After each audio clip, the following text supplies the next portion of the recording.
One family controlled more American railroad track than the entire British Empire. While Rockefeller fought for oil and Carnegie battled for steel, the Speyers quietly owned the arteries that carried both across a continent. By 1900, trains bearing the Speyer stamp moved 40% of America's freight, yet most Americans had never heard their name. The numbers are staggering. The Speyer banking house financed over 47,000 miles of railroad track between 1860 and 1910. That's enough track to circle the earth nearly twice. They bankrolled the Baltimore and Ohio, the Denver and Rio Grande, and dozens of smaller lines that opened the American West to commerce. When a farmer in Nebraska shipped wheat to New York, when a miner in Colorado sent silver to San Francisco, when a family in Ohio moved west to Oregon, they traveled on Speyer-financed rails. But what nobody knows is how a Frankfurt banking family gained such unprecedented control over America's transportation backbone. How did immigrants from Germany's Jewish quarter end up dictating which towns would prosper and which would wither in the American wilderness? The secret behind their dominance wasn't just money. It was a revolutionary understanding of debt, risk, and the psychology of American expansion. The Speyers never built a single mile of track. They never drove a single railroad spike. Yet they controlled America's westward destiny more completely than any general, politician, or railroad baron. While other financiers fought brutal public battles for market share, the Speyers operated from shadows, using European capital to purchase American dreams. This is the story of how foreign money built American infrastructure, and how one family's calculated gamble on America's future made them richer than most nations. It's a story of Jewish immigrants who became American kingmakers, of European gold that purchased frontier dreams, and of financial instruments so sophisticated they wouldn't be understood by regulators until decades later. The Speyer legacy shaped every major city between the Mississippi and the Pacific. Denver exists because they funded the Denver and Rio Grande. San Francisco's port dominance stems from Speyer-financed connections. The industrial boom of the 1890s ran on their rails. Yet their story remains hidden, buried in financial archives and forgotten bond certificates. By the time you finish this story, you'll understand how America's greatest expansion was actually financed by a single German-Jewish banking dynasty, and why their methods were so controversial that Congress spent decades trying to regulate them out of existence. When Philip Speyer died in New York City on January 22, 1917, his funeral procession stretched for 8 city blocks.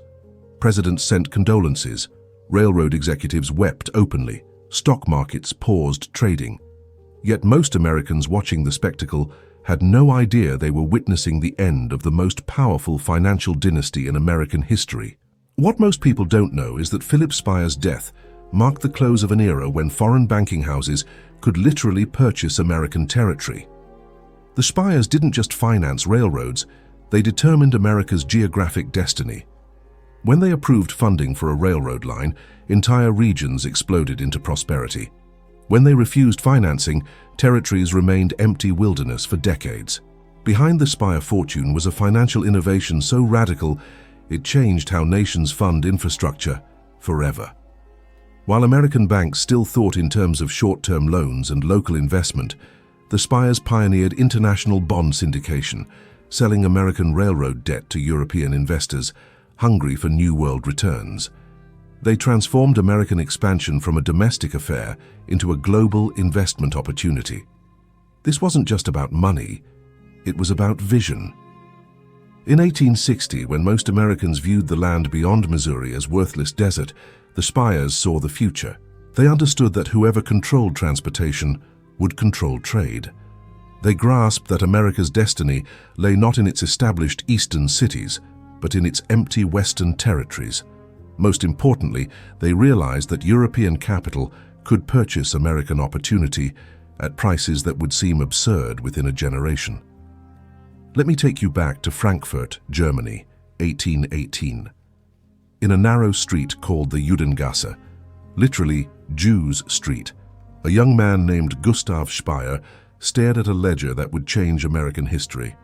The ledger contained something revolutionary: detailed financial projections for American businesses that wouldn't exist for another 20 years.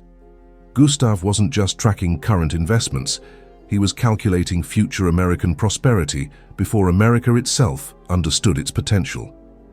The Speyer story begins with timing so perfect, it seems orchestrated by destiny. Just as America was discovering its need for transcontinental transportation, Europe was discovering its need for high-yield investment opportunities. The Speyers stood at the intersection of these forces, like financial lightning rods, channeling old-world capital toward new-world infrastructure. But the real genius of the Speyer system wasn't recognizing America's potential. It was understanding American psychology. The Speyers realized that Americans would accept foreign financing for internal improvements as long as the foreign control remained invisible. They developed techniques for European capital control that appeared to American investors as domestic partnerships. Railroad companies funded by Speyer Gold looked, operated, and marketed themselves as purely American enterprises. The scale of their operation defied comprehension. Between 1850 and 1900, the Speyer banking house moved more capital across the Atlantic than most countries possessed.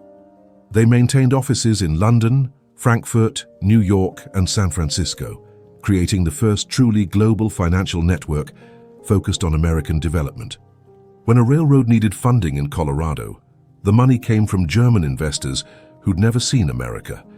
When those German investors needed returns, the profits came from American freight that had never crossed an ocean. Consider the complexity of this system.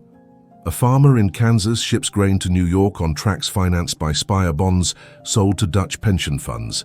The freight revenues flow back to Amsterdam, while the farmer assumes his grain traveled on purely American infrastructure. The Speyers engineered American expansion while keeping European fingerprints invisible. This financial architecture created unprecedented wealth concentration. By 1890, the Speyer family personally controlled more liquid capital than 12 American state governments combined. They could fund or destroy entire industries with single decisions. When they approved financing for competing railroad routes, they created boom towns. When they withdrew support, they created ghost towns. The human cost of this power rarely appeared in financial newspapers. Behind every Speyer-financed railroad lay displaced Native American communities, exploited immigrant workers, and environmental destruction that wouldn't be understood for generations. The Speyers prospered by transforming American wilderness into European investment returns, a process that required ignoring inconvenient human consequences. Yet their impact extended far beyond exploitation. Speyer-financed railroads brought civilization to isolated territories faster than any government program could have managed. They connected American farmers to global markets, American manufacturers to transcontinental distribution, and American families to economic opportunities that would have remained fantasy without railroad access. The Speyer legacy embodies America's foundational contradiction: spectacular development achieved through morally questionable methods. They proved that private capital could accomplish public works projects with remarkable efficiency, while demonstrating that private control of public infrastructure created dangerous power concentrations. Their story unfolds across 80 years of American transformation. From pre-Civil War territorial expansion through post-World War I industrial dominance, the Speyers shaped American development more consistently than any elected government. Presidents changed every 4 years. Railroad routes funded by Speyer capital remained permanent fixtures for centuries. But this wasn't the end of foreign influence in American infrastructure. It was the beginning. The techniques pioneered by the Speyers for packaging American opportunities for European investment would evolve into modern investment banking. Their methods for controlling American companies through European capital would become standard practice. Their legacy lives on in every foreign-funded highway, airport, and communication system built in America since 1920. The story you're about to hear reveals how America's greatest expansion was actually a European investment strategy, and how one family's financial genius created the transportation backbone that modern America still depends on today. Chapter 1. German Roots. Frankfurt's Judengasse in 1837 stank of ambition and sewage in equal measure. In this narrow ghetto street, where Jewish families had been confined for centuries, young Gustav Speyer studied ledgers by candlelight while planning to purchase America. You see, the Judengasse wasn't just a residential restriction, it was an economic laboratory. Forbidden from owning land, practicing traditional crafts, or joining merchants' guilds, Frankfurt's Jewish families had spent generations developing alternative economic strategies. They became masters of international finance, currency exchange, and long-distance trade relationships. While Christian merchants focused on local markets, Jewish bankers built networks spanning continents. The Speyer family had operated money-changing businesses in Frankfurt since 1692. For 145 years, they'd specialized in currency arbitrage, purchasing coins in markets where they were cheap, selling them where they were expensive. Simple concept, complex execution. Success required perfect information about exchange rates across multiple countries, sophisticated understanding of political risks, and most importantly, absolute discretion about capital movements. Gustav Speyer inherited this expertise along with something more valuable, his family's correspondent network. By 1837, Speyer relatives and business partners operated in London, Amsterdam, Vienna, and New York. This network provided Gustav with economic intelligence that most banks couldn't access. When American railroads needed capital, Gustav knew about European investment demand before American bankers understood the opportunity existed. But here's what made Gustav exceptional among Frankfurt's banking families. He believed America would become the world's dominant economy within 50 years. This wasn't romantic optimism. It was calculated analysis based on superior information. Through Speyer correspondence in New York, Gustav tracked American population growth, territorial expansion, and most importantly, transportation development patterns. The numbers convinced him. America's population was doubling every 23 years. New territories were being added faster than existing regions could be fully developed. Most significantly, American transportation infrastructure was advancing from colonial-era roads directly to railroad technology, skipping centuries of European development stages. Gustav realized that America would require unprecedented capital investment to connect its vast territories, and European capital markets possessed exactly the surplus funds American development demanded. Consider Gustav's situation in 1837. He was 28 years old, operating from a ghetto street in a German city-state, yet planning to finance infrastructure projects in a country he'd never visited. The audacity was breathtaking, but Gustav understood something that American financiers missed. Geography creates economic destiny, and America's geography demanded transcontinental transportation systems that no domestic capital market could fund alone. Gustav's breakthrough came through studying British railroad development. Between 1820 and 1837, British railroad construction had transformed from experimental novelty to national obsession. British investors were pouring millions into domestic railroad projects and earning returns that averaged 12% annually. But British territory was limited. By 1837, the most profitable British routes were already under construction. European capital needed new railroad investment opportunities, and America offered unlimited expansion potential. The key insight was risk assessment. European investors viewed American investments as dangerously speculative because they didn't understand American territorial expansion patterns. Gustav realized that American railroad construction wasn't speculative. It was inevitable. America's territorial size guaranteed that railroad development would continue for decades, creating sustained investment opportunities for patient European capital. But Gustav faced a crucial problem. How could a Frankfurt banker gain credibility with American railroad companies? He needed an American presence that could evaluate projects, negotiate agreements, and monitor performance. The solution arrived in 1837 when Gustav's younger brother Philip announced his intention to immigrate to New York City. Philip Speyer was everything Gustav wasn't. Where Gustav was analytical and cautious, Philip was charismatic and aggressive. Where Gustav preferred behind-the-scenes calculation, Philip thrived in public negotiations. The brothers complemented each other perfectly. Gustav would provide European capital and strategic oversight. Philip would manage American operations and relationship building. Their partnership launched in 1837 with $47,000 in Speyer family capital, approximately $1.4 million in modern money. This wasn't enormous by banking standards, but it was sufficient for their strategy. Instead of competing with established American banks for large projects, they would specialize in smaller railroad ventures that major banks considered too risky or too small for attention. The genius of this approach was patience. Large American banks demanded quick returns and proven track records. The Speyers offered patient capital to railroad entrepreneurs whose projects appeared viable long-term but couldn't attract immediate financing. They would accept lower initial returns in exchange for ownership stakes in companies positioned for explosive growth. Gustav's analysis proved prescient.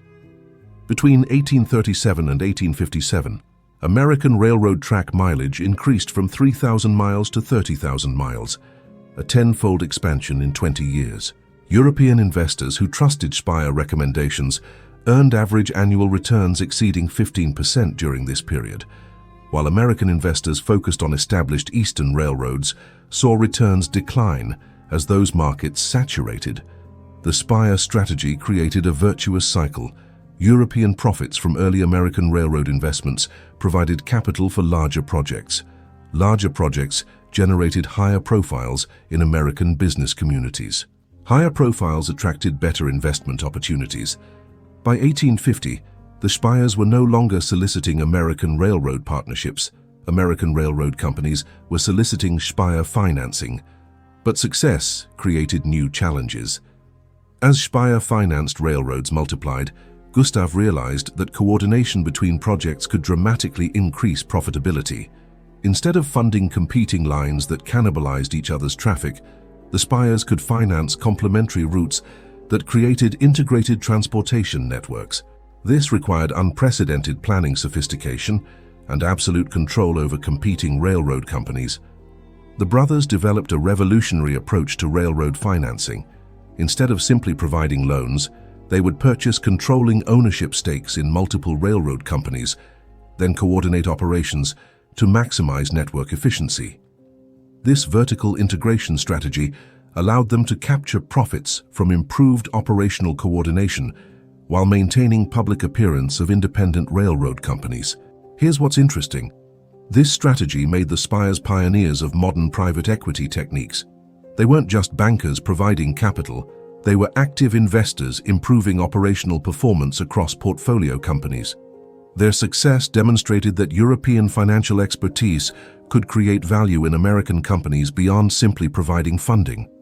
By 1857, 20 years after Gustav's candlelit planning sessions in the Judengasse, the Speyer brothers controlled railroad operations across 7 American states.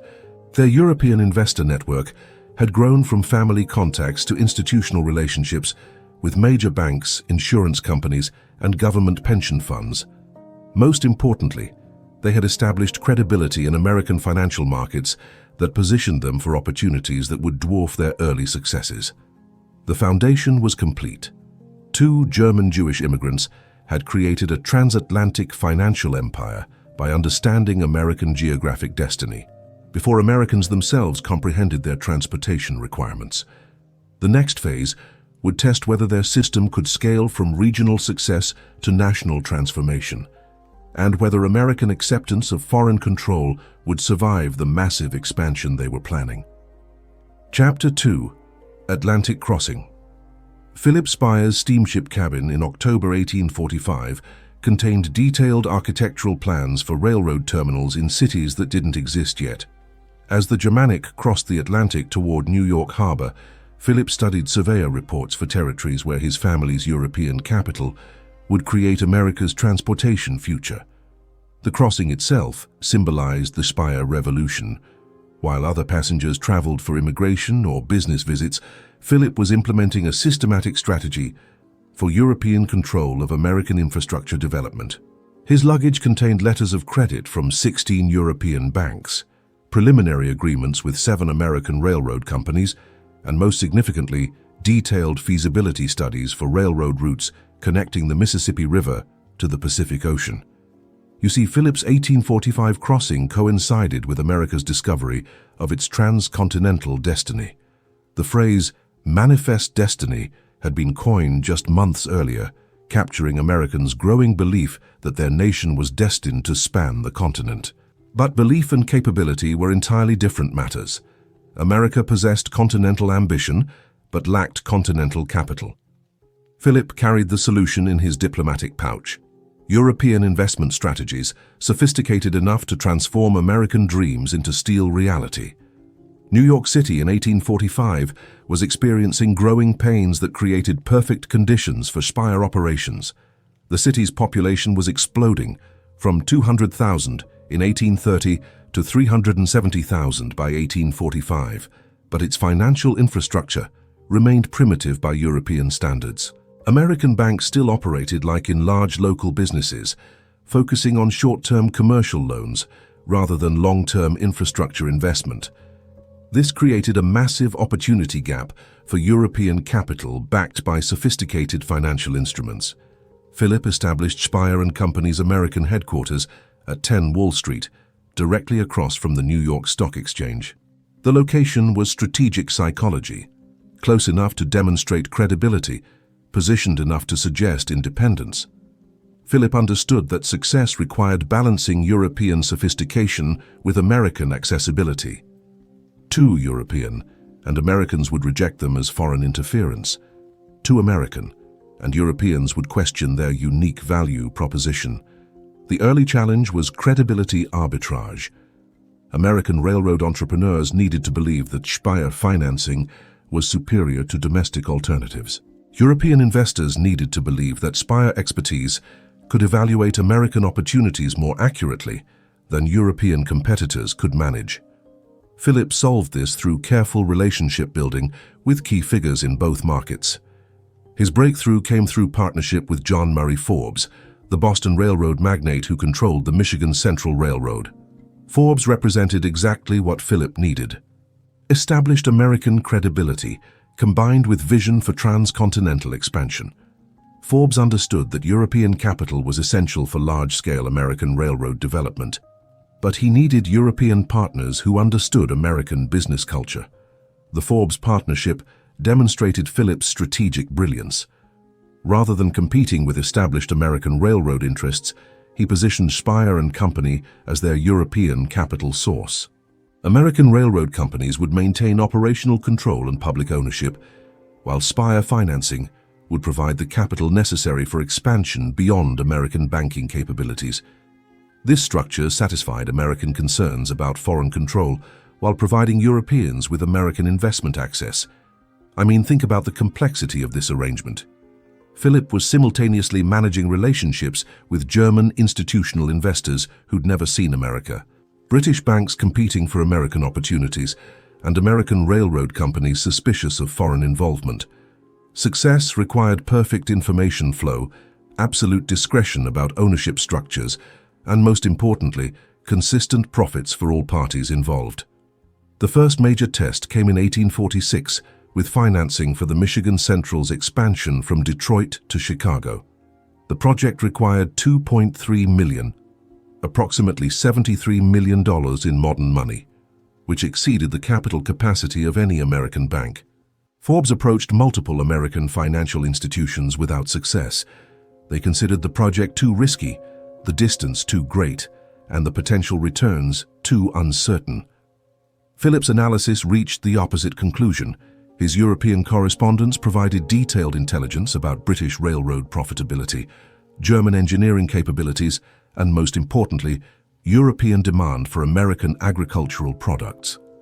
Philip realized that a Detroit-Chicago railroad wouldn't just connect two cities. It would connect Midwestern agricultural production to European markets via Great Lakes shipping. The investment opportunity wasn't regional American development, it was global trade infrastructure. Speyer financing for the Michigan Central established the template for future projects. European investors purchased bonds secured by railroad assets and guaranteed by Speyer Company. American railroad companies maintained operational independence, while Speyer representatives provided strategic oversight. profits flowed back to European investors through carefully structured dividend payments that minimized American taxation. The results exceeded everyone's expectations. The Michigan Central's Detroit-Chicago route opened in 1852, immediately capturing 60% of freight traffic between the Great Lakes and the Mississippi River systems. European investors earned 18% annual returns during the first 5 years of operation. Most importantly for Philip, the success attracted attention from railroad entrepreneurs across America who suddenly viewed Speyer financing as the key to their expansion dreams. But here's what made Philip's strategy revolutionary. He wasn't just financing individual railroad projects, he was creating an integrated transportation network under coordinated European ownership. By 1850, Speyer financed railroads formed connected routes from Boston to Chicago, with planned extensions toward the Pacific Ocean. European investors weren't just purchasing stakes in individual companies, they were purchasing ownership in America's emerging transportation backbone. The scale of coordination required was unprecedented. Philip maintained detailed maps showing all Speyer-financed railroad routes, planned extensions, and potential acquisition targets. He tracked freight flows, population movements, and territorial development patterns across the entire American continent. Most importantly, he coordinated timing between different railroad projects to maximize network efficiency and minimize destructive competition.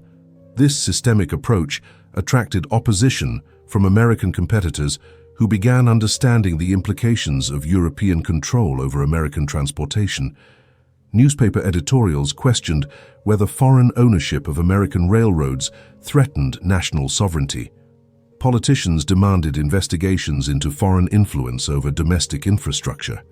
Some American banks attempted to organize boycotts of European-financed railroad projects. Philip responded with sophisticated public relations strategies that would become standard practice for international investors. He emphasized American operational control over Speyer-financed railroads. He highlighted employment opportunities created by European capital investment. Most effectively, he demonstrated that European financing enabled American expansion that couldn't occur through domestic capital alone. The political pressure actually strengthened Philip's position. American railroad entrepreneurs realized that European capital was essential for competing with purely domestic railroad companies. Territories served by European-financed railroads developed faster, attracted more settlers, and generated higher economic activity than regions dependent on American capital alone. European investment became synonymous with superior infrastructure development. By 1855, 10 years after Philip's initial Atlantic crossing, Speyer Company had financed over $47 million in American railroad construction, approximately $1.5 billion in modern money. Their European investor network included major banks in London, Frankfurt, Amsterdam, and Vienna. Their American railroad portfolio extended from Maine to Illinois, with planned routes reaching California by 1860. The foundation phase was complete. Philip had successfully established European financial control over American transportation infrastructure while maintaining the appearance of American independence. The techniques he developed for international infrastructure investment would become the template for globalization centuries before that term was invented. But the real test lay ahead. As America approached civil war and transcontinental expansion accelerated, the Speyers would need to demonstrate whether European capital could survive American political upheaval, and whether their railroad empire could expand beyond regional success to continental dominance. Chapter 3. Railroad Vision. James Madison Cutts should have been just another failed politician when he walked into Philip Speyer's Wall Street office on March 15, 1849. Instead, he carried surveyor maps that would reshape the American continent and make the Speyers richer than most European royalty. Cutts was the nephew of former President James Madison, but family connections hadn't protected him from spectacular political failure. His Senate career had collapsed amid corruption scandals. His law practice had bankrupted itself through poor investment choices. By 1849, Cutts was desperate enough to propose something that established financiers considered insanity: a railroad connecting the Atlantic and Pacific Oceans. You see, Transcontinental railroad construction in 1849 seemed as impossible as space travel would appear in 1849. The distances were staggering, over 2,000 miles of mountains, deserts, and territories controlled by hostile Native American tribes. The engineering challenges had never been attempted. The capital requirements exceeded the annual budgets of most countries. American politicians talked about transcontinental railroads the way they talked about other impossible dreams, frequently, passionately, and without any realistic plan for achievement. But Philip Speyer saw what American politicians missed. Transcontinental railroad construction wasn't an engineering problem.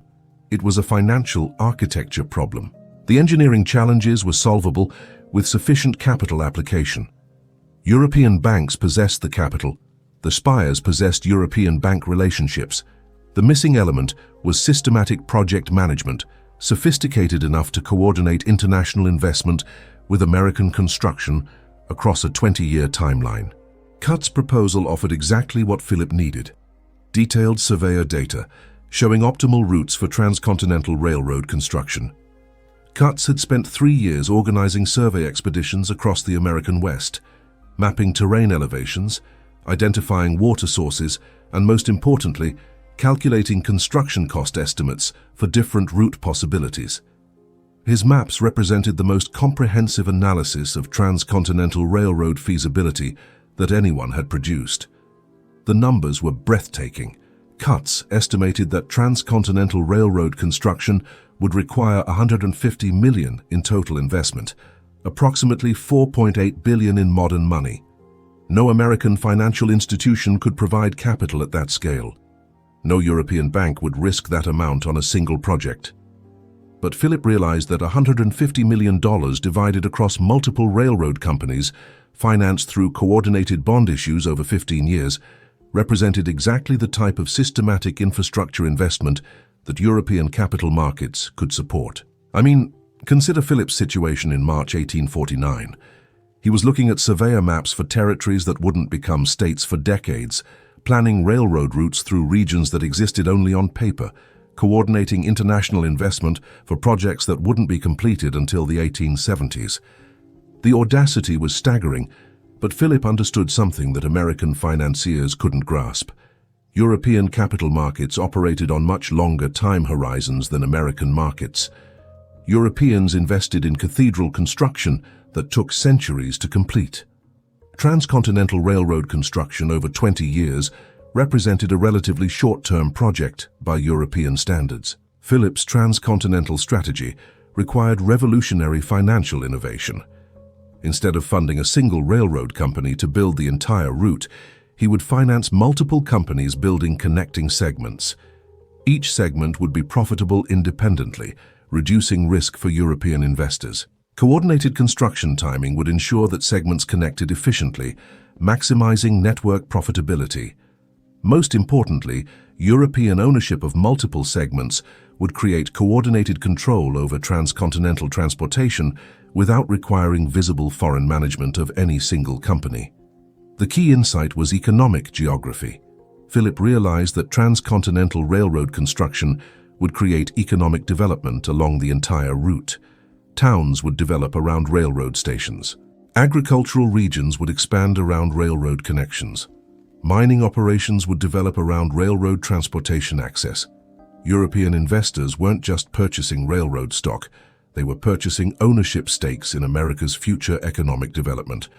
But implementing this strategy required managing complexity that exceeded anything attempted in international finance. Philip needed to coordinate construction timing across multiple companies building in different territories. He needed to manage relationships with European investors who demanded regular communication about projects they couldn't visit. Most importantly, he needed to navigate American political opposition to foreign control over transcontinental infrastructure. The political challenge was immediate and severe. When newspapers reported that European capital was financing transcontinental railroad construction, Congress launched investigations into foreign influence over American transportation. Senator Thomas Hart Benton of Missouri declared that European control of transcontinental railroads represented a greater threat to American sovereignty than British naval power. Democratic newspapers warned that European financiers were purchasing American territory through railroad ownership. Philip's response demonstrated sophisticated understanding of American political psychology. Rather than defending European investment, he emphasized American benefits from transcontinental railroad construction. European capital was enabling American territorial development that couldn't occur through domestic investment alone. Transcontinental railroads would strengthen American military capabilities by providing rapid troop movement across the continent. Most effectively, Philip argued that European investment in American infrastructure demonstrated international confidence in American economic potential. The strategy succeeded because Philip was absolutely correct about economic benefits. Territories served by Speyer-financed railroads experienced development that vindicated his optimistic projections. California's population exploded from 93,000 in 1850 to 380,000 by 1860, driven primarily by railroad access to eastern markets. Colorado's mining boom began precisely when railroad connections enabled efficient ore transportation. Oregon's agricultural development accelerated dramatically after railroad connections provided access to transcontinental markets. Here's what's fascinating. Philip's transcontinental vision was creating American economic development faster than American government programs could manage. European-financed railroad construction was connecting American territories more efficiently than American political processes could coordinate. Private capital was achieving continental integration that democratic institutions couldn't accomplish through legislation alone. The success attracted opposition from American competitors who realized they were being systematically outmaneuvered. The Pennsylvania Railroad attempted to organize American banks for competing transcontinental projects. The New York Central lobbied Congress for legislation restricting foreign ownership of American railroads. Several American financiers proposed government-sponsored railroad construction to compete with European private investment. Philip neutralized these challenges through brilliant competitive positioning. Instead of viewing American railroad companies as competitors, he offered them partnership opportunities in transcontinental construction. American companies could maintain operational control and public identity, while Speyer financing provided European capital for expansion beyond their individual capabilities. This transformed potential competitors into allies with shared interests in transcontinental railroad success. The breakthrough came in 1862 with congressional passage of the Pacific Railway Act, which provided government support for transcontinental railroad construction. Philip had spent years lobbying for this legislation, arguing that government support combined with private capital could achieve transcontinental railroad completion within a decade. The act represented legislative recognition that transcontinental infrastructure development required international investment partnership with American government support. But the legislation also created new competitive pressures. Government support attracted American financiers who had previously considered transcontinental railroad investment too risky. Philip suddenly faced competition from better-connected American banks with access to government subsidies that European investors couldn't access. The transcontinental railroad opportunity that had seemed exclusively available to European capital was becoming available to American competitors with political advantages. Philip's response would test whether European financial sophistication could maintain competitive advantages over American capital backed by government support. The next phase of transcontinental railroad development would determine whether European investment could continue dominating American infrastructure development or whether American capital markets had developed sophistication sufficient to compete with European alternatives. The stage was set for the greatest infrastructure investment competition in human history. European expertise versus American government support, fighting for control over the transportation backbone that would determine America's continental future. Chapter 4. Steel Partnerships. Andrew Carnegie was sweating through his shirt when he climbed the stairs to Philip Speyer's Wall Street office on September 12, 1865. The Civil War had just ended, leaving America with a devastated economy and unlimited opportunities for those with capital to invest. Carnegie carried plans for steel production that would transform railroad construction, if he could find European financing sophisticated enough to understand his revolutionary vision. The irony was perfect. Two immigrants, one from Scotland, one from Germany, were about to forge a partnership that would build the backbone of American industrial dominance. Carnegie understood steel technology better than any American manufacturer. Speyer controlled European capital markets more effectively than any American financier. Together, they would create vertical integration between steel production and railroad construction that would make both families incredibly wealthy. You see, Carnegie's timing was brilliant. The Civil War had demonstrated that American railroad capacity was woefully inadequate for national defense requirements. Military strategists concluded that America needed 100,000 miles of additional track to prevent future conflicts from disrupting transportation between regions. But wartime railroad construction had exhausted American iron supplies and revealed that American manufacturing couldn't produce sufficient materials for massive infrastructure expansion. Carnegie's solution was technological revolution. Instead of using iron rails that wore out after 5 years, American railroads should use steel rails that lasted 20 years. Instead of importing steel from Britain, American companies should build steel production facilities capable of supplying domestic railroad construction. Most importantly, steel producers should coordinate directly with railroad companies to ensure that manufacturing capacity matched railroad expansion requirements. The challenge was capital. Carnegie's steel production plans required $2.8 million in initial investment, approximately $45 million in modern money, which exceeded the capital availability of any American bank. Carnegie had approached multiple American financiers without success. They considered steel production too speculative, technological requirements too complex, and market demand too uncertain. Philip's analysis reached the opposite conclusion. His European correspondents reported that British steel producers were earning extraordinary profits from railroad construction across the British Empire. German steel technology was advancing faster than British competitors could match. Most significantly, American railroad expansion was accelerating precisely when European steel production was approaching domestic market saturation. Carnegie's proposal offered European capital access to American steel demand that would grow exponentially over the next 2 decades. But Philip saw opportunities beyond simple financing. Carnegie needed capital for steel production. Speyer-controlled railroads needed steel for track construction. By coordinating steel production with railroad expansion, Philip could create cost advantages for both operations while ensuring consistent profits for European investors. This vertical integration would revolutionize infrastructure development economics. Think about the sophistication required. Philip was proposing to coordinate steel production timing with railroad construction schedules across multiple companies building in different territories. He needed to manage supply chains connecting Pennsylvania steel mills with railroad construction projects in Colorado, California, and Oregon. Most importantly, he needed to balance European investor expectations for consistent returns with the inevitable fluctuations of coordinated industrial production.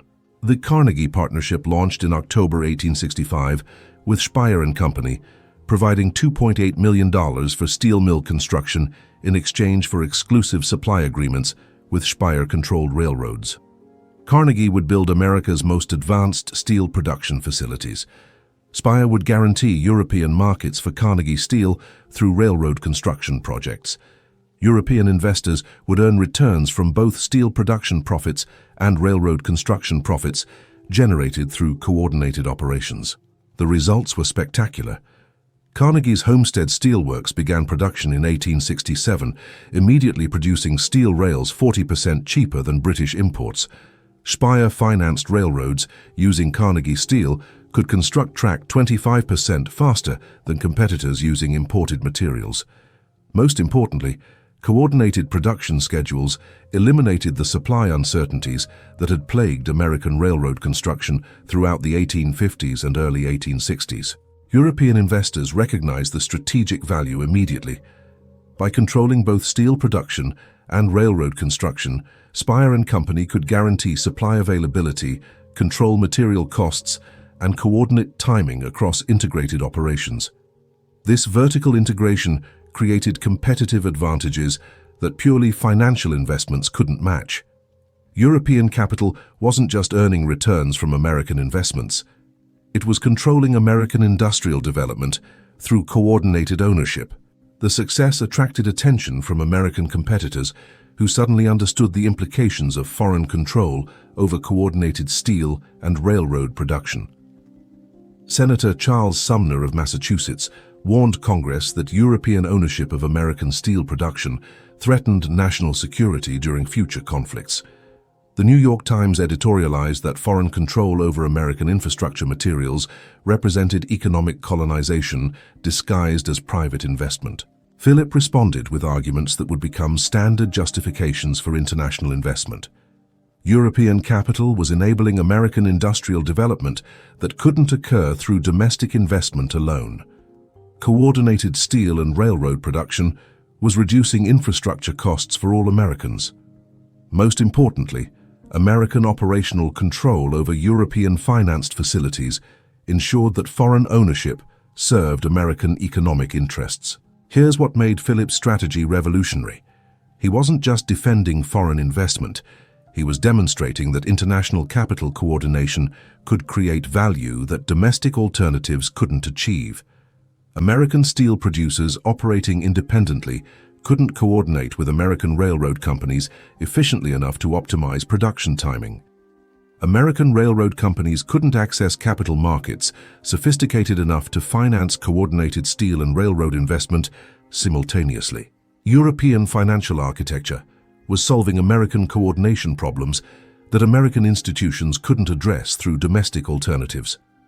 The Carnegie Partnership validated Philip's integrated development strategy and attracted other American entrepreneurs seeking European financing for coordinated operations.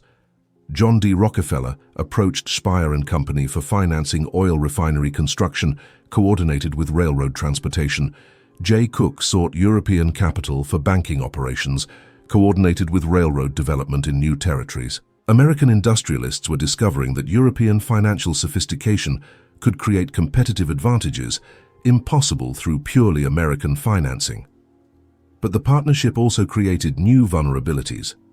Coordinated operations required absolute trust between European capital and American management. Supply chain coordination required perfect information sharing across multiple companies. Most importantly, integrated operations created systemic risks where problems in one component could cascade across all related operations. The first test came during the Panic of 1873, when coordinated operations became coordinated vulnerabilities. Railroad construction declined dramatically, reducing demand for Carnegie steel.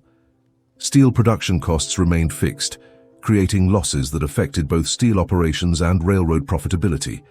European investors faced declining returns from multiple investments simultaneously, raising questions about integration strategies that had seemed brilliantly profitable during expansion periods. Philip's response demonstrated why the Speyers had succeeded, where other international investors had failed.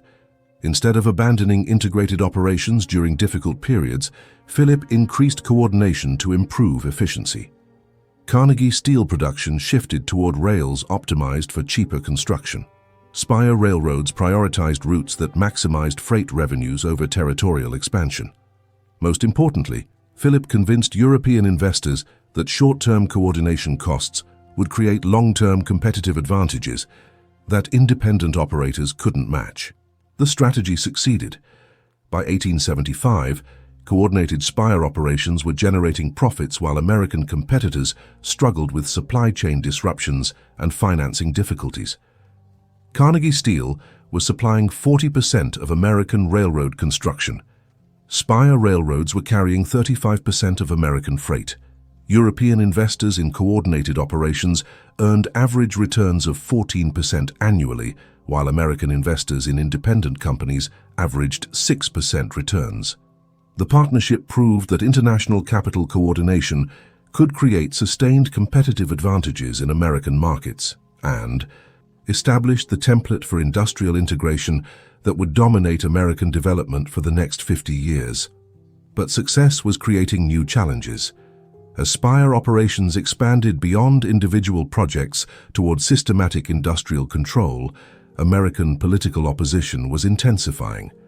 The next phase would test whether European financial sophistication could maintain dominance as American politicians developed strategies for limiting foreign influence over American economic development.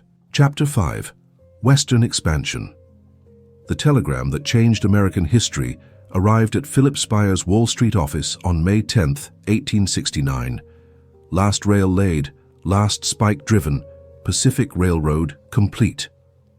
At that moment, European capital controlled the transportation artery connecting America's coasts, and Philip Speyer controlled the largest portion of European capital invested in American infrastructure. The completion of the Transcontinental Railroad represented the culmination of Philip's 20-year strategy for European dominance of American expansion. But the celebration was premature. The real opportunity wasn't the single route between Omaha and Sacramento. It was the dozens of feeder lines that would connect the transcontinental trunk to every populated region in the American West. Philip understood that transcontinental railroad completion marked the beginning, not the end, of the most profitable infrastructure investment period in human history. You see, the Transcontinental Railroad created economic opportunities that its builders couldn't capture alone. Every major Western city needed railroad connections to access transcontinental transportation. Every agricultural region required railroad access to reach eastern markets. Every mining operation depended on railroad transportation for efficient ore shipment.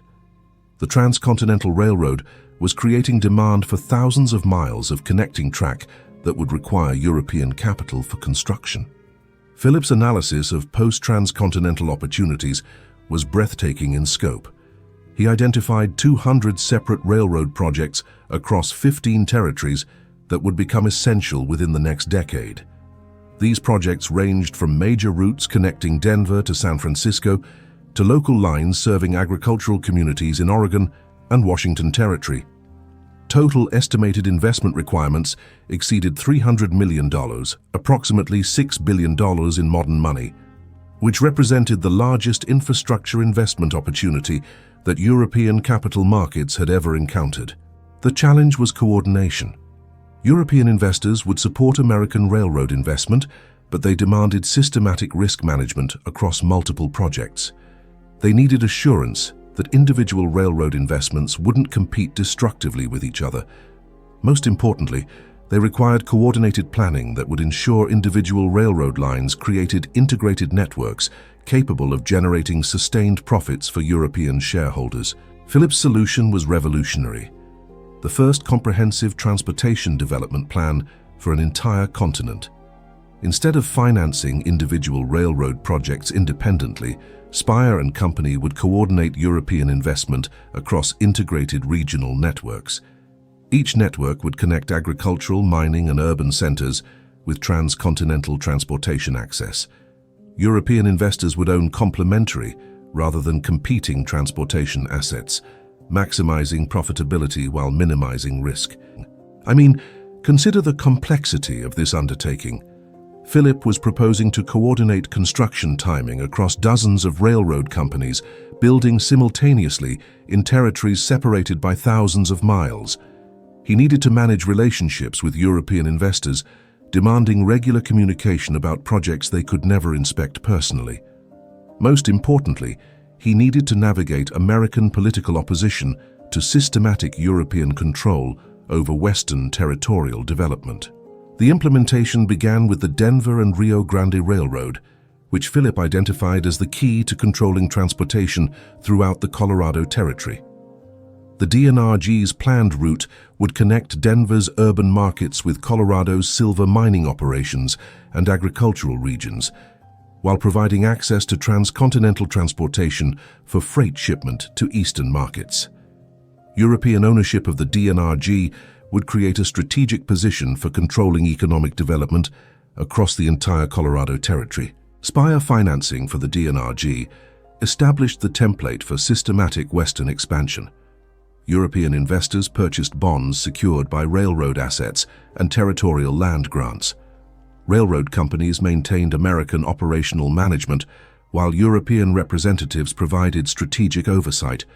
Most importantly, construction coordination with other Speyer-financed lines ensured that the DNRG became part of an integrated network serving multiple territories simultaneously. The results exceeded even Philip's optimistic projections.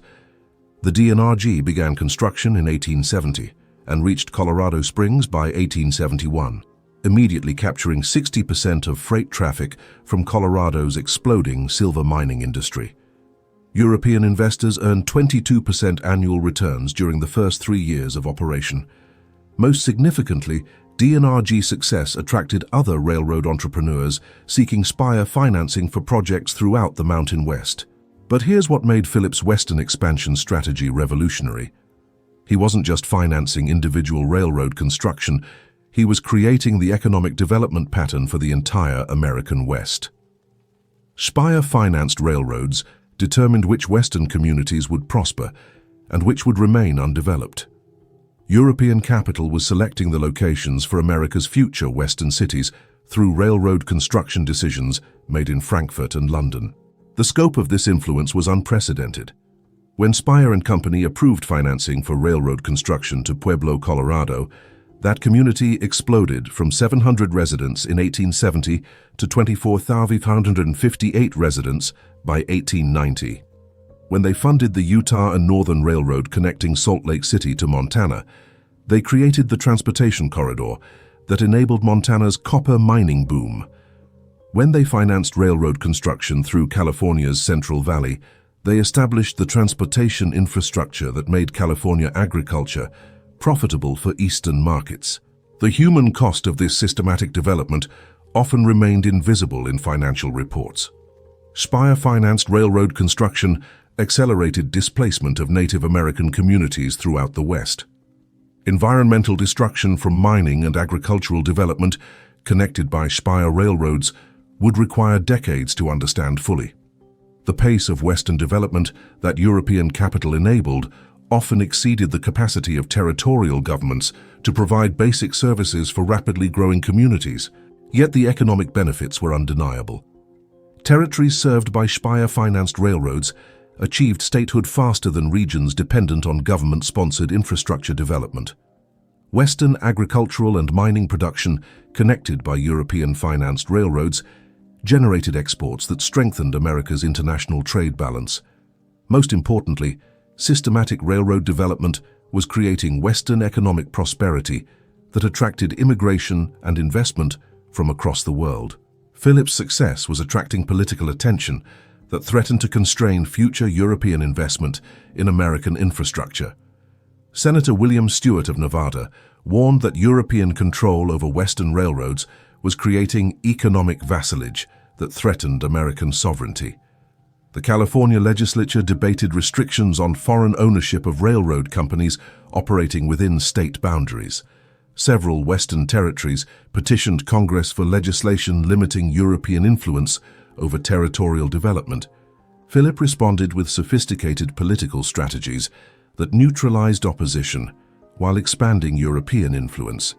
He emphasized employment opportunities created by European-financed railroad construction. He documented tax revenues generated by railroad development for territorial governments. Most effectively, he demonstrated that European capital was enabling Western development at a pace that government funding alone could never achieve. The political strategy succeeded because Philip's arguments were economically accurate.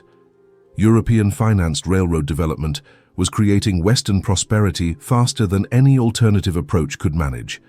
By 1880, Speyer-controlled railroads carried 40% of freight traffic in territories west of the Mississippi River. Western communities connected by European-financed railroads experienced population growth rates exceeding 300% during the 1870s. European investment in Western railroad development was generating economic activity that exceeded the total budgets of most territorial governments. The success created momentum for even more ambitious projects. Philip began planning railroad networks connecting the Pacific Northwest to California, extending American railroad systems into Mexico, and most ambitiously, coordinating American railroad development with Canadian and Mexican systems to create integrated North American transportation infrastructure under coordinated European control. By 1880, 11 years after transcontinental railroad completion, Philip Speyer controlled European investment in American railroad projects representing over $200 million in total capitalization, approximately $5 billion in modern money. European investors in Speyer-managed railroad portfolios earned average annual returns of 16% during the decade of Western expansion. Most significantly, European capital had become essential for American territorial development, creating American dependence on European investment that would persist for generations. The Western expansion phase proved that European financial sophistication could systematically direct American economic development across an entire continent. Philip had demonstrated that international capital could achieve territorial integration more efficiently than democratic political processes. European investment strategies had become American development strategies, with consequences that neither European investors nor American politicians fully understood. But the scale of European control was approaching levels that would trigger systematic American resistance. The next phase would test whether European financial dominance could survive American nationalism and whether Philip's empire could adapt to political opposition that threatened the foundation of foreign control over American infrastructure. Chapter 6. Market Control. Jay Gould's face was white with rage when he stormed out of the Union League Club on December 3, 1884. America's most ruthless railroad baron had just discovered that European financiers controlled more American railroad track than all domestic railroad companies combined, and that Philip Speyer held the key to European coordination that could destroy Gould's empire with a single strategic decision. The confrontation began when Gould attempted to acquire the Missouri Pacific Railroad through a hostile takeover that would have connected his Southwestern Railroad network with transcontinental transportation access. Gould had assembled $12 million for the acquisition, approximately $300 million in modern money, which should have been sufficient to overwhelm any competing bid. But when Gould's offer was announced, Philip Speyer responded with a counteroffer backed by European capital that dwarfed Gould's resources and demonstrated the true scale of foreign control over American transportation. You see, Gould's challenge forced Philip to reveal capabilities he had carefully kept hidden.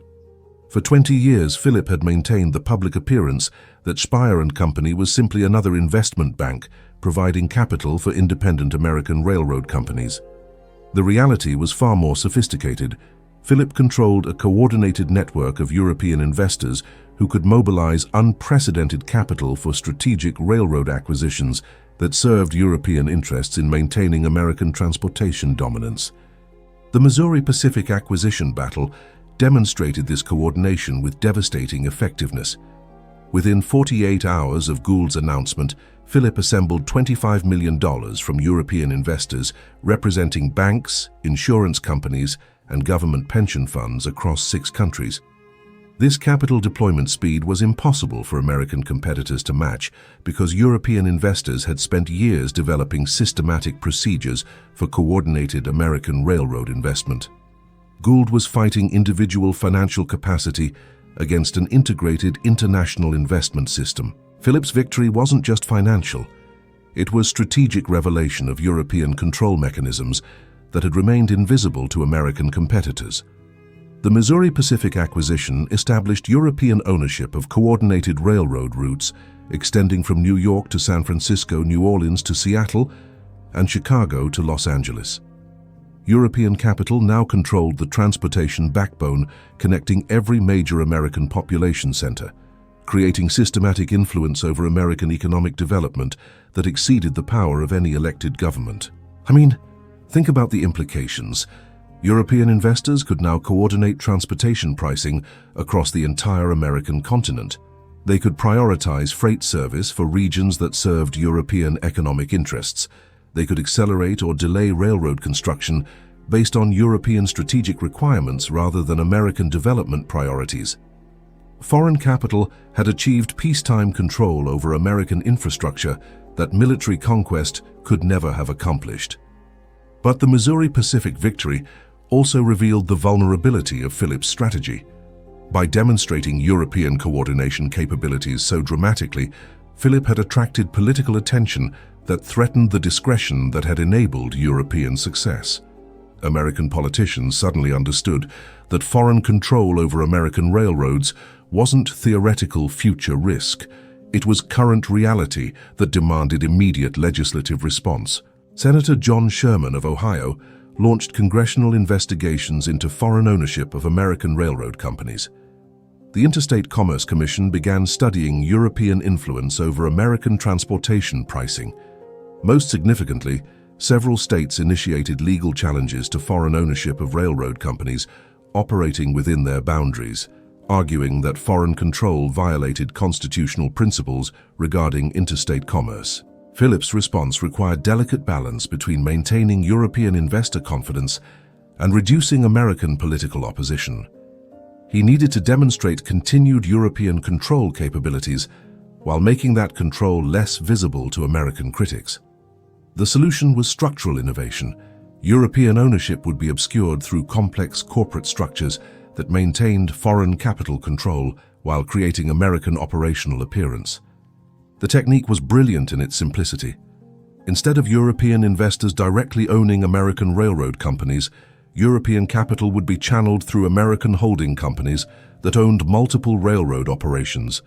These holding companies would be managed by American executives who appeared to be independent entrepreneurs but actually implemented strategic decisions made by European boards. From the outside, American railroad companies would seem to be owned and operated by American interests. In reality, European capital would control strategic decisions through ownership of the holding companies. Here's what's fascinating. This structure was pioneering the corporate architecture that would dominate international business for the next century. Philip was creating the first modern multinational corporation system where European capital could control American operations through layered ownership structures that obscured foreign influence while maintaining foreign control. The techniques developed for European control of American railroads would become the standard methods for international corporate organization. The structural innovations succeeded brilliantly. Between 1885 and 1890, Philip reorganized European railroad investments through 17 different American holding companies that appeared to be independent domestic enterprises. American politicians could no longer identify specific railroad companies under foreign control because formal ownership structures had been Americanized while actual control mechanisms remained European.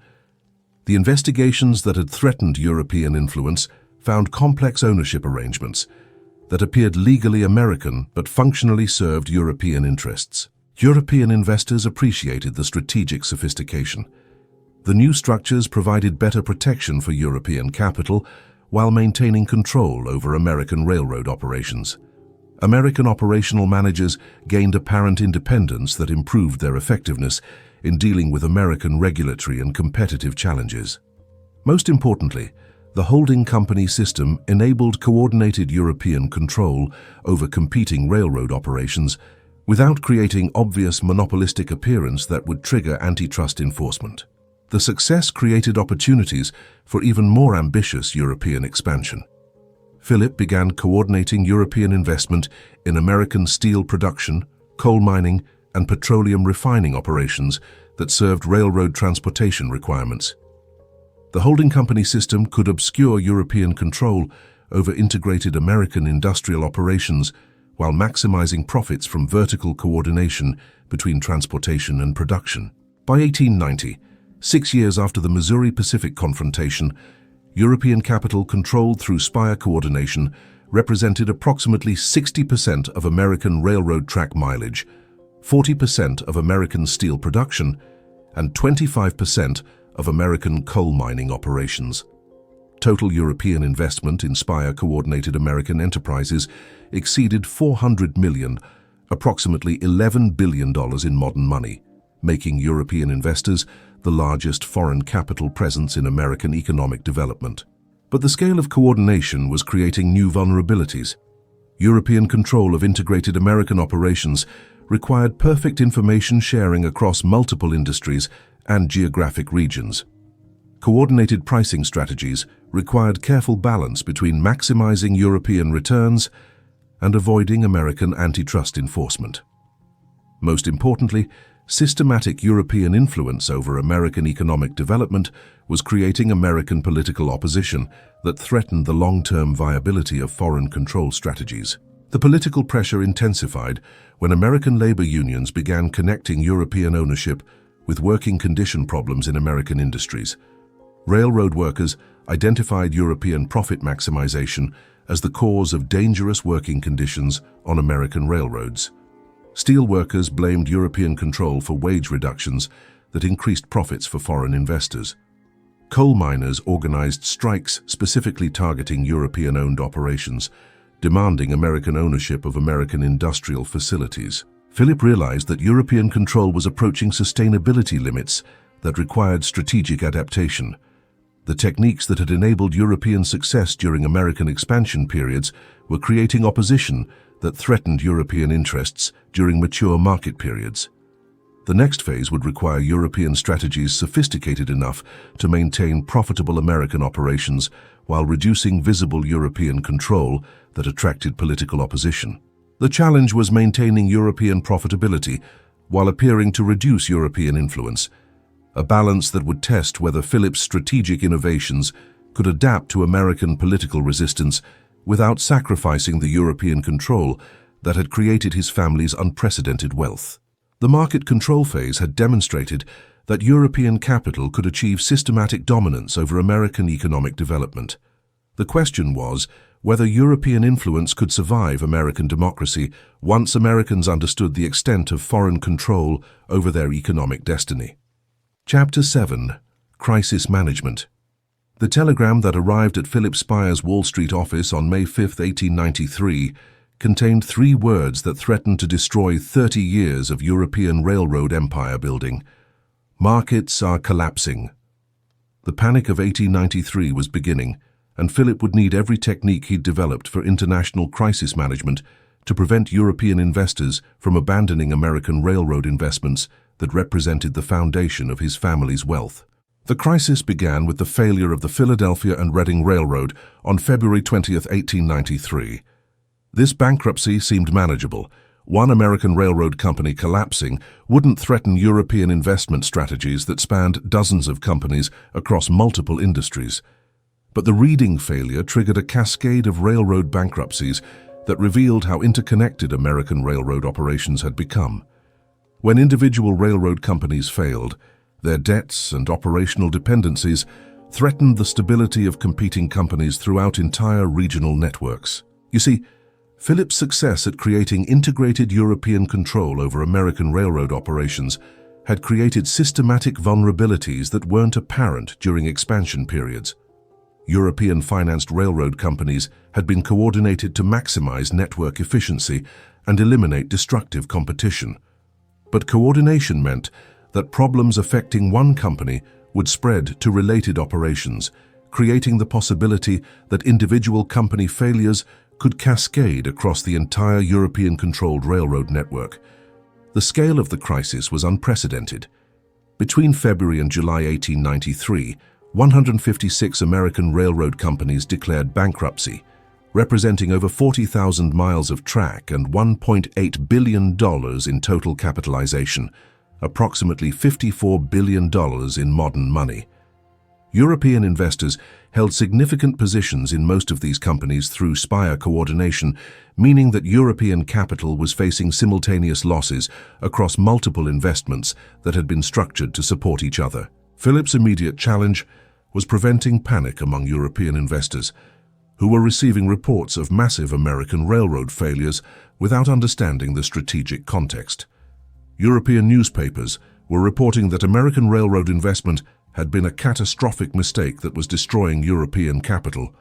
Several European banks demanded immediate liquidation of American railroad positions to minimize further losses. Most dangerously, some European investors were questioning whether Philip had misrepresented the risks of coordinated American railroad investment. The crisis required Philip to demonstrate crisis management capabilities that exceeded anything he'd previously attempted. He needed to maintain European investor confidence while managing simultaneous operational problems across dozens of American railroad companies. He needed to coordinate restructuring strategies for bankrupt companies while ensuring that European interests were protected during American bankruptcy proceedings. Most importantly, he needed to prevent the crisis from destroying European confidence in American investment opportunities that remained fundamentally profitable. Philip's response revealed why the Speyers had succeeded, where other international investors had failed. Instead of abandoning distressed American railroad investments, Philip increased European capital commitment during the crisis to acquire control over competing railroad properties at distressed prices. European investors who trusted Philip's analysis could purchase American railroad assets during the crisis at fractions of their normal valuations, positioning themselves for extraordinary profits when American economic conditions improved.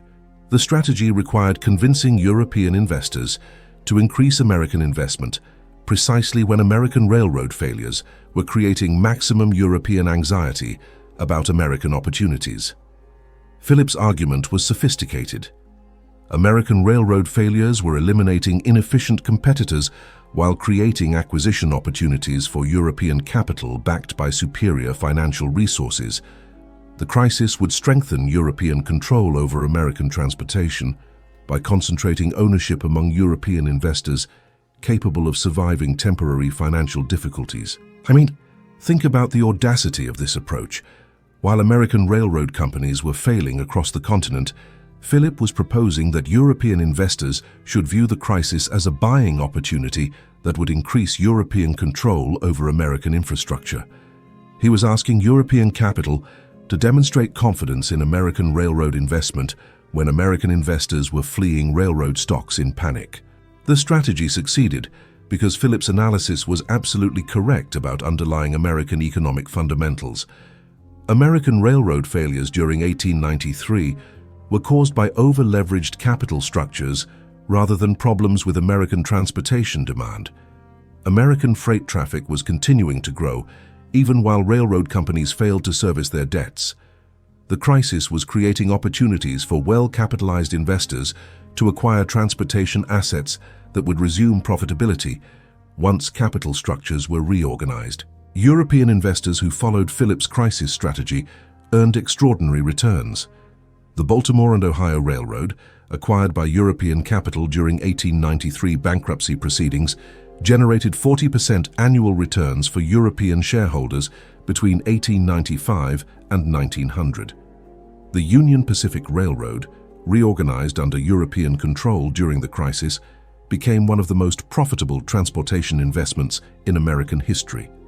European investors who maintained confidence in American railroad opportunities during the crisis positioned themselves for decades of sustained profitability. But the crisis also demonstrated the political vulnerabilities of extensive European control over American infrastructure. American politicians used railroad failures to argue that foreign ownership was damaging American economic stability. The People's Party platform in 1896 demanded government ownership of American railroads to eliminate foreign influence over American transportation. Several state governments initiated legal challenges to European control over railroad companies operating within their jurisdictions. Philip responded with political strategies that transformed crisis-generated opposition into opportunities for expanding European influence. He argued that European capital was stabilizing American railroad operations during the crisis rather than damaging them. European investors were providing financial resources that prevented complete collapse of American transportation systems. Most importantly, European management during the crisis was improving operational efficiency that would benefit American economic development for generations. The political strategy succeeded because Philip's arguments were supported by observable results. American regions served by European-controlled railroads experienced less economic disruption during the crisis than regions dependent on purely American railroad companies. European capital was enabling railroad operational continuity that American capital couldn't maintain during financial difficulties. European management was implementing efficiency improvements that reduced transportation costs for American businesses and consumers. Here's what made Philip's crisis management revolutionary. He was demonstrating that international capital could provide stability during domestic economic crises that domestic institutions couldn't achieve independently. European financial resources were larger and more flexible than American alternatives. European operational experience was more sophisticated than American practices. European capital could maintain essential infrastructure operations during American economic downturns that would otherwise create systematic transportation failures. The crisis management success created new opportunities for European expansion during American economic recovery. American railroad companies that had survived the crisis through European support were committed to maintaining European relationships that had enabled their survival.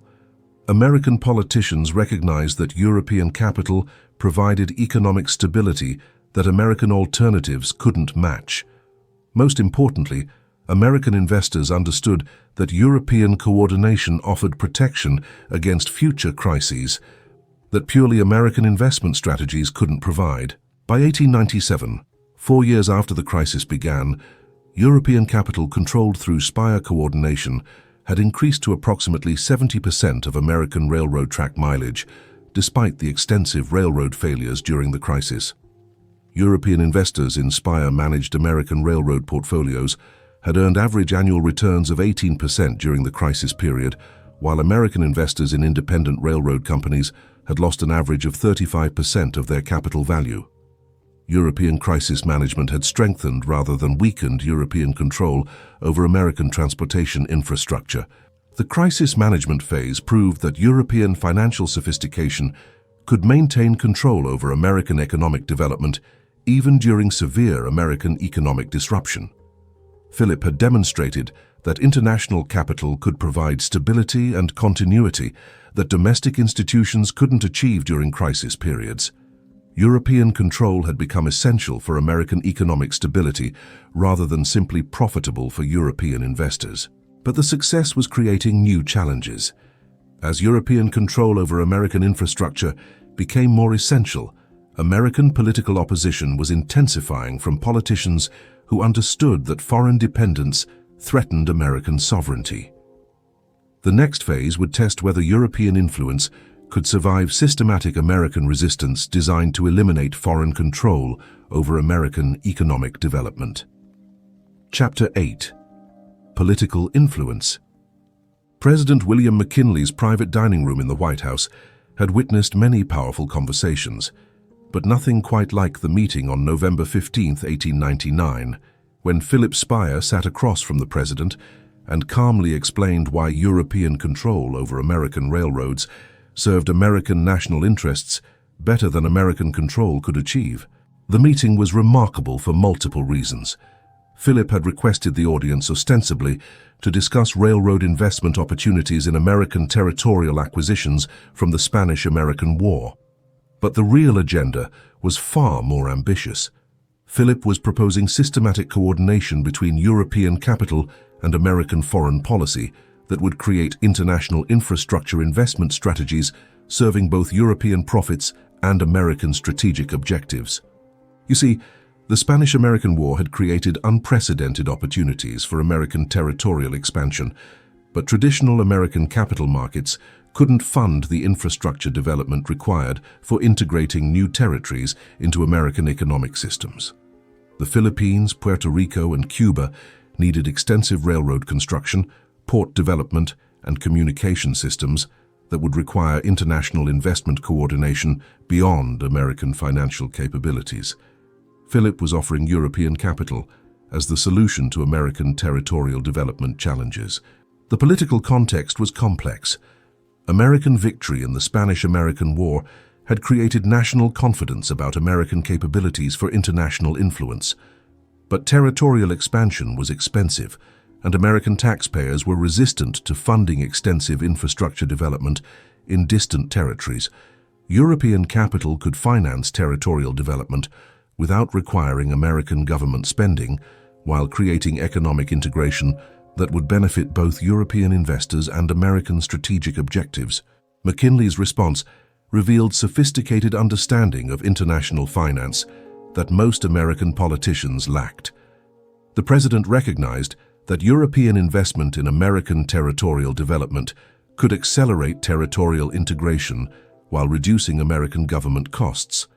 But he also understood that extensive European investment in American territories would create foreign influence over American strategic assets that could threaten American sovereignty during future international conflicts. Philip's proposal addressed these concerns through structural innovations that balanced European capital access with American strategic control. European investors would finance infrastructure development in American territories through corporations chartered under American law and managed by American executives. American territorial governments would maintain regulatory control over infrastructure operations, while European capital would earn returns from infrastructure profitability. American military forces would maintain access rights to all European-financed infrastructure during national emergencies. The proposal was brilliant because it offered both sides exactly what they needed most. European investors gained access to guaranteed infrastructure investment opportunities backed by American territorial sovereignty. American territorial development gained access to European capital without requiring American government spending. Most importantly, the arrangement created coordination between European capital and American strategic objectives that served both parties' long-term interests. Consider the sophistication of this arrangement. Philip was proposing to coordinate European capital deployment with American territorial development strategies across multiple territories simultaneously.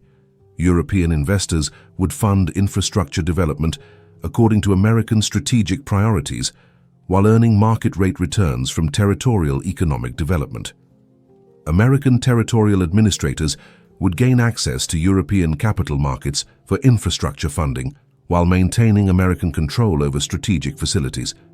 The implementation began with railroad development in the Philippines, where American territorial government had identified transportation infrastructure as essential for establishing effective territorial administration. European capital provided through Speyer Coordination financed construction of 500 miles of railroad track connecting Manila with agricultural regions and military installations across Luzon Island. American territorial officials maintained operational control while European investors earned returns from freight and passenger revenues. The results demonstrated the effectiveness of coordinated European capital and American territorial administration. Philippine railroad development under this arrangement proceeded faster than comparable projects in American states where purely domestic capital was responsible for financing. European technical expertise combined with American territorial authority created infrastructure quality that exceeded standards achieved through either European or American approaches independently.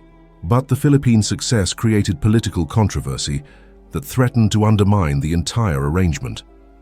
American anti-imperialist politicians argued that European financing of American territorial infrastructure represented foreign control over American strategic assets disguised as private investment.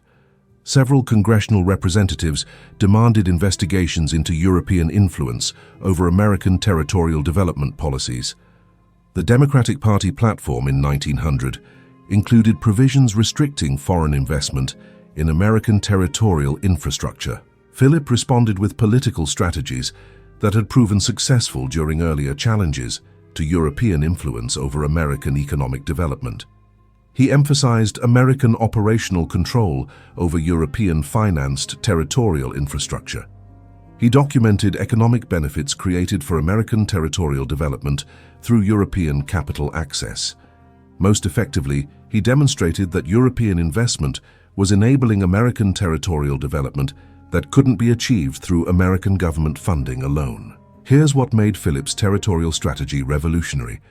He was creating the first systematic coordination between international capital markets and national expansion policies. European investment was becoming essential for American territorial development, while American territorial sovereignty was providing security for European capital that couldn't be achieved through purely European territorial control. The arrangement was pioneering international cooperation structures that would become standard practice for developed nations throughout the 20th century. The political strategy succeeded because American territorial development through European capital was generating observable benefits for American strategic interests. Philippine economic development was reducing American government costs for territorial administration while creating territorial prosperity that supported American political control. Puerto Rican infrastructure development was establishing economic foundations for permanent American territorial integration. Cuban railroad construction was creating transportation access that served American strategic requirements while generating profits for European investors. European investors appreciated the territorial opportunities because they provided guaranteed infrastructure investment access backed by American military security. Unlike European territorial investments that faced local political resistance and potential expropriation, European investment in American territories was protected by American sovereignty while generating returns from territorial economic development. American territories offered European capital the security of American political control, combined with the profitability of frontier economic development. The success attracted attention from other European nations seeking similar arrangements for coordination between European capital and territorial development policies. British investors proposed comparable arrangements for European investment in British territorial infrastructure. German financiers sought American support for European capital access to German territorial development opportunities. French banks requested reciprocal agreements for American investment in French territorial projects. Philip realized that territorial investment coordination was creating opportunities for European capital that extended far beyond American territories. European investors could coordinate capital deployment across multiple nations' territorial development programs, creating international infrastructure investment networks that served European capital requirements while supporting multiple nations' territorial expansion policies. By 1902, 3 years after the White House meeting, European capital, coordinated through Speyer arrangements, had financed infrastructure development across American territories, representing total investment exceeding $47 million, approximately $1.4 billion in modern money. European investors in American territorial infrastructure projects earned average annual returns of 24%, while American territorial governments achieved infrastructure development goals without requiring American government funding. The territorial investment phase demonstrated that international capital could coordinate with national expansion policies to achieve mutual benefits that neither European capital nor American territorial development could accomplish independently. Philip had created the template for international cooperation between private capital markets and national strategic objectives that would become essential for 20th century international relations. But the success was creating new dependencies. American territorial development was becoming dependent on European capital access, while European capital was becoming dependent on American territorial expansion for sustained profitability. The next phase would test whether these interdependencies could survive international conflicts that would threaten the cooperation that had enabled both European profits and American territorial development. The political influence phase proved that European capital could coordinate with American strategic objectives to create mutual benefits that strengthened both European economic interests and American national power. The question was whether this cooperation could survive the international pressures that would test all international relationships during the approaching global conflicts of the early 20th century. Chapter 9. Peak Power. On the morning of April 18, 1906, as San Francisco burned in the aftermath of the Great Earthquake, Philip Speyer stood in his New York office studying telegraph reports that would transform disaster into the greatest railroad investment opportunity in American history. While other investors saw catastrophe, Philip saw the moment when European capital could achieve absolute control over Western American transportation through strategic disaster recovery investment. The San Francisco earthquake had destroyed over 28,000 buildings and left 250,000 people homeless. But more importantly for Philip's calculations, the disaster had severely damaged the railroad infrastructure connecting San Francisco to the rest of America. The Southern Pacific Railroad's terminals were destroyed. The Santa Fe Railway's connections were severed. Most significantly, the chaos created opportunities for new railroad investment that could reshape Western American transportation under coordinated European control. You see, disaster recovery required capital deployment at unprecedented speed and scale. American insurance companies were facing massive claims that exhausted their reserves. American banks were struggling with liquidity problems as depositors withdrew funds for disaster recovery expenses. American railroad companies needed immediate capital for infrastructure reconstruction, but couldn't access normal financing sources during the crisis. European capital represented the only source of recovery funding capable of meeting immediate reconstruction requirements. Philip's disaster response demonstrated the full sophistication of the European financial network he'd spent 30 years building. Within 72 hours of the earthquake, Philip had coordinated $15 million in emergency reconstruction financing from European investors across 6 countries. This capital deployment speed was impossible for American competitors to match because European investors had developed systematic procedures for coordinated American crisis response. San Francisco reconstruction would proceed according to European capital requirements rather than American recovery priorities. The reconstruction financing came with strategic conditions that would permanently strengthen European control over Western American transportation. European capital would fund railroad reconstruction in exchange for long-term operational control over reconstructed facilities. New railroad construction would prioritize routes that served European investment interests rather than American regional development requirements. Most importantly, European capital would coordinate reconstruction across competing railroad companies to eliminate inefficient competition and maximize network profitability. Think about the audacity of this approach. While San Francisco residents were still searching for survivors in earthquake rubble, European financiers were implementing strategies that would control Western American transportation for generations. Philip was transforming American natural disaster into European economic opportunity through systematic capital deployment that served European rather than American strategic objectives. The reconstruction implementation revealed the true extent of European control over American financial systems. European capital financed not just railroad reconstruction, but coordinated recovery across multiple industries serving railroad operations. European investors funded steel production for railroad reconstruction, coal mining for railroad fuel, and port development for railroad freight operations. San Francisco recovery was becoming comprehensive. European investment in integrated Western American industrial development.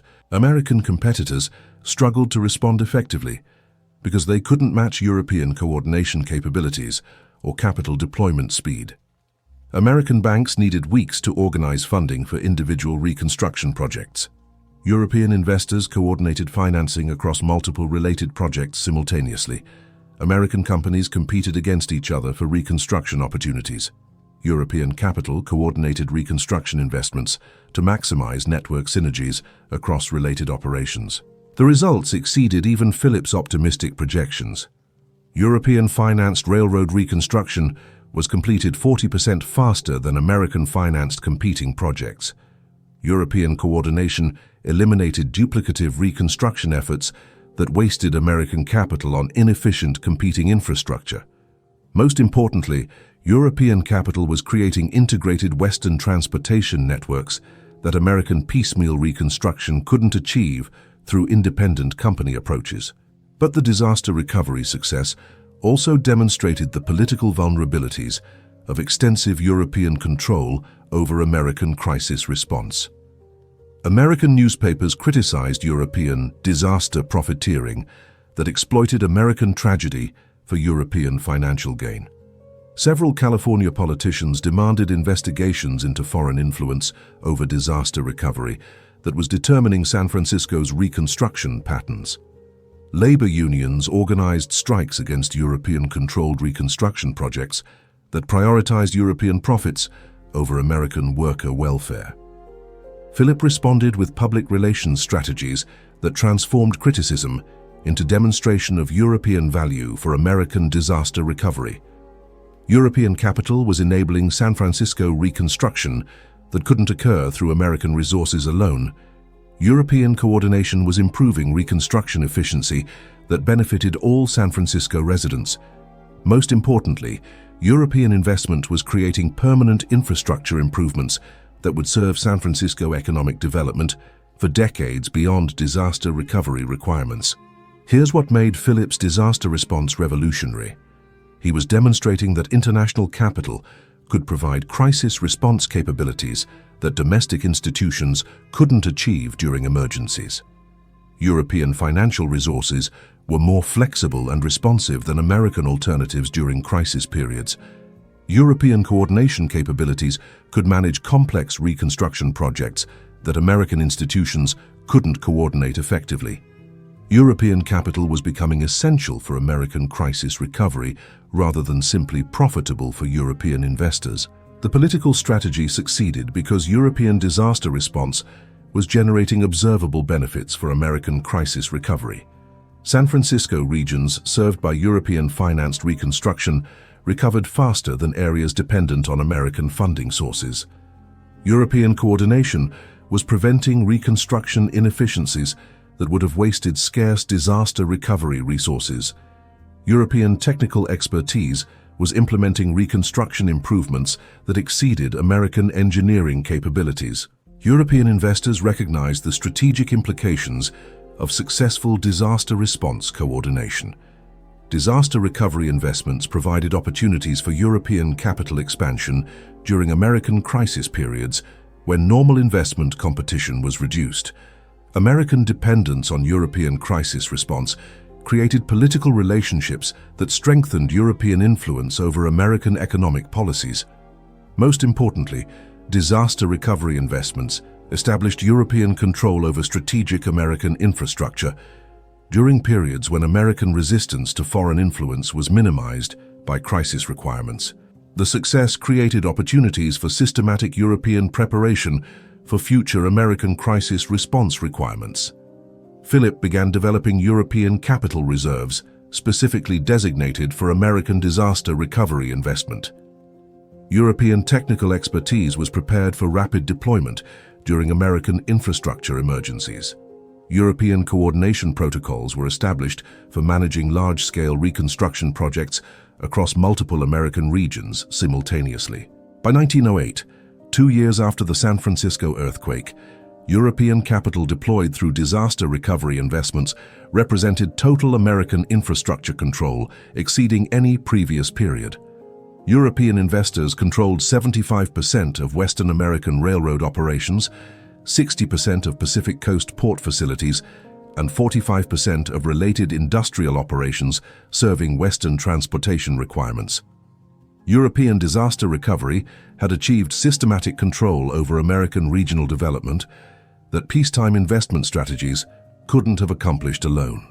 The disaster recovery phase demonstrated that European capital could achieve control over American infrastructure development through crisis response capabilities that American institutions couldn't match. Philip had proven that international capital could provide essential crisis response services while advancing international strategic objectives that served European rather than American long-term interests.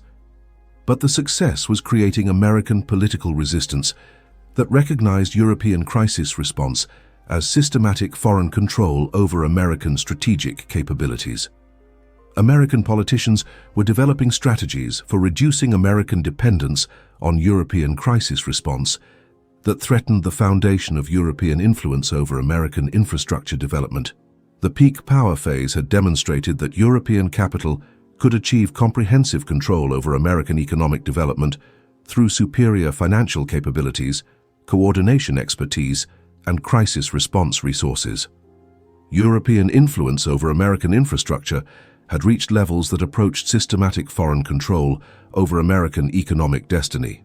The question was whether European power had become so comprehensive that it would trigger American resistance sufficient to eliminate foreign influence, or whether European control had become so essential that American resistance would prove ineffective against European economic capabilities that America could no longer function without.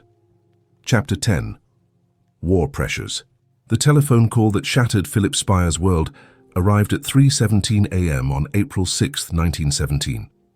President Woodrow Wilson had just signed the declaration that brought America into World War I, and with it came immediate demands that would test whether 40 years of European financial empire building could survive American wartime nationalism and anti-German hysteria. The caller was Treasury Secretary William McAdoo, and his message was devastatingly direct. The U.S. government was implementing the Trading with the Enemy Act, which gave federal authorities power to seize any business assets deemed to serve foreign interests during wartime. Speyer Company's German connections, which had been the foundation of their financial success for 4 decades, were now potential grounds for government confiscation of the entire railroad empire they had built across America. You see, the war created an impossible contradiction for Philip's operations. European investors, who had funded American railroad development for 40 years, were now classified as enemy aliens whose assets could be seized by the American government. German technical expertise that had improved American railroad efficiency was now viewed as foreign espionage threatening American military security. Most devastatingly, the complex corporate structures that had obscured European control over American transportation were now being investigated as potential enemy infiltration of American strategic infrastructure. The scope of potential government action was terrifying. Speyer-controlled railroads carried approximately 40% of American military freight during wartime mobilization. European-financed steel production supplied 35% of American military manufacturing requirements. European coordinated coal mining operations provided 30% of fuel for American military transportation. If the government seized European-controlled operations under wartime powers, American military mobilization would face systematic transportation and supply disruptions that could threaten American military capabilities. Philip's immediate challenge was convincing American officials that European-controlled infrastructure served American rather than foreign wartime interests. This required demonstrating that European investors prioritized American military success over European financial returns, and that European operational expertise enhanced rather than threatened American military capabilities. Most importantly, Philip needed to prove that Speyer family loyalty lay with America rather than Germany during the most devastating European conflict in history. The challenge was complicated by legitimate security concerns about German infiltration of American infrastructure. German sabotage operations were targeting American military production facilities and transportation systems. German intelligence agents were attempting to disrupt American military supply chains through coordinated attacks on strategic infrastructure. American counterintelligence services were discovering that some European-controlled operations had indeed been compromised by German espionage networks attempting to damage American military capabilities. Philip's response required unprecedented transparency about European control mechanisms that he had spent decades keeping confidential. He opened Speyer Company's financial records to government investigation, revealing the complete structure of European investment in American infrastructure. He provided detailed information about all European investors in Speyer-controlled operations, demonstrating that British, French, and neutral European capital dominated German investment in American railroads. Most importantly, he offered complete government oversight of European-controlled operations during wartime to ensure that American military requirements received absolute priority over European financial interests. Consider the magnitude of this concession. Philip was voluntarily surrendering the operational independence that had enabled European financial success for 4 decades. He was accepting government supervision of investment decisions that had previously been determined by European capital market requirements. He was prioritizing American strategic objectives over European investor returns during the most profitable infrastructure investment period in American history. The government investigation revealed the true extent of European integration into American economic systems. Speyer-controlled railroads were so essential to American military logistics that government seizure would have disrupted American military mobilization more than enemy sabotage could achieve. European technical expertise in American operations was improving American military transportation efficiency beyond American technical capabilities. European capital had become so fundamental to American infrastructure operations that eliminating foreign investment would damage American military capabilities rather than strengthen them.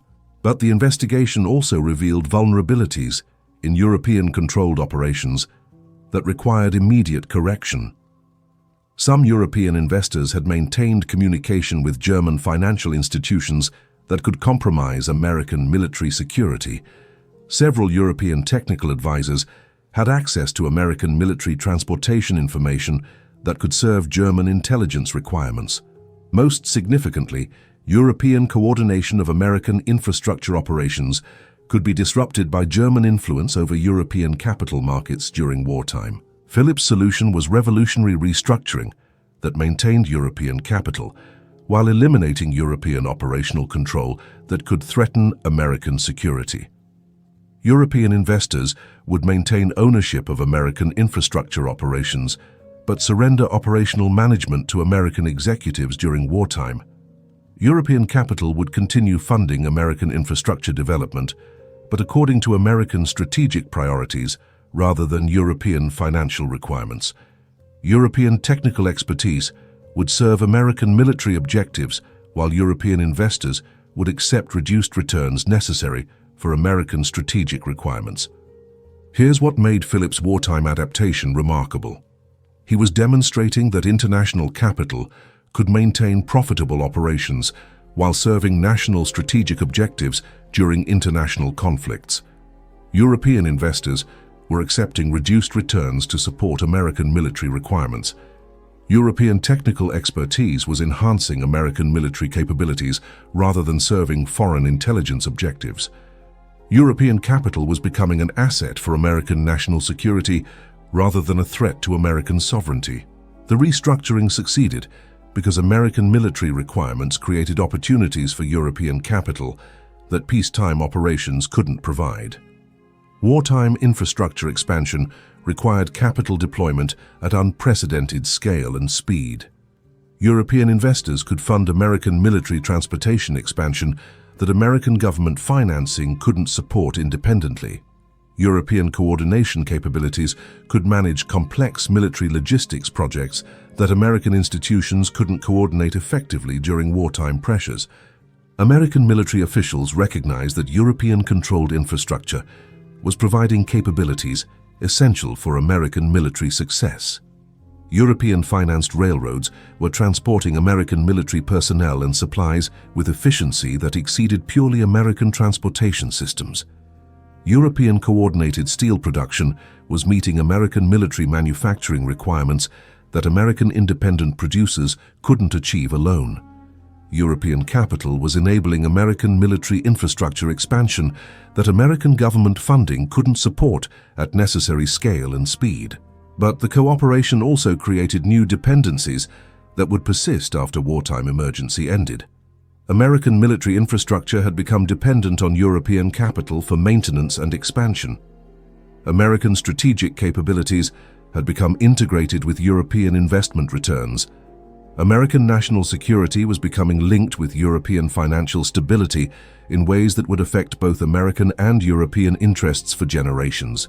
By 1918, 1 year after American entry into World War I, European capital deployed through wartime cooperation with American strategic objectives represented unprecedented integration between international investment and national military capabilities. European investors in American military infrastructure projects earned average returns of 22% annually, while contributing to American military success that served European interests in Allied victory over German expansion. The wartime adaptation demonstrated that European capital could maintain profitable operations while serving American national security interests during international conflicts. Philip had proven that international investment could enhance rather than threaten national strategic capabilities when properly structured to serve national rather than foreign interests. But the wartime cooperation was creating expectations for continued European service to American strategic objectives that would constrain European investment independence after peace returned.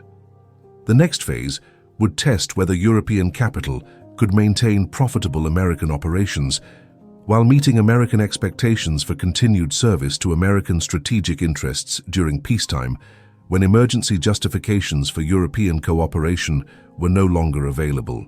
Chapter 9. Peak Power. On the morning of April 18, 1906, as San Francisco burned in the aftermath of the Great Earthquake, Philip Speyer stood in his New York office studying telegraph reports that would transform disaster into the greatest railroad investment opportunity in American history. While other investors saw catastrophe, Philip saw the moment when European capital could achieve absolute control over Western American transportation through strategic disaster recovery investment. The auction hammer fell at Christie's, New York on October 15, 1941, selling Philip Speyer's personal railroad maps for $347 to a private collector who had no idea he was purchasing the strategic documents that had once controlled America's transportation destiny. By then, the Speyer name had faded from public memory, but their innovations in international infrastructure finance had become the foundation of the modern global economy.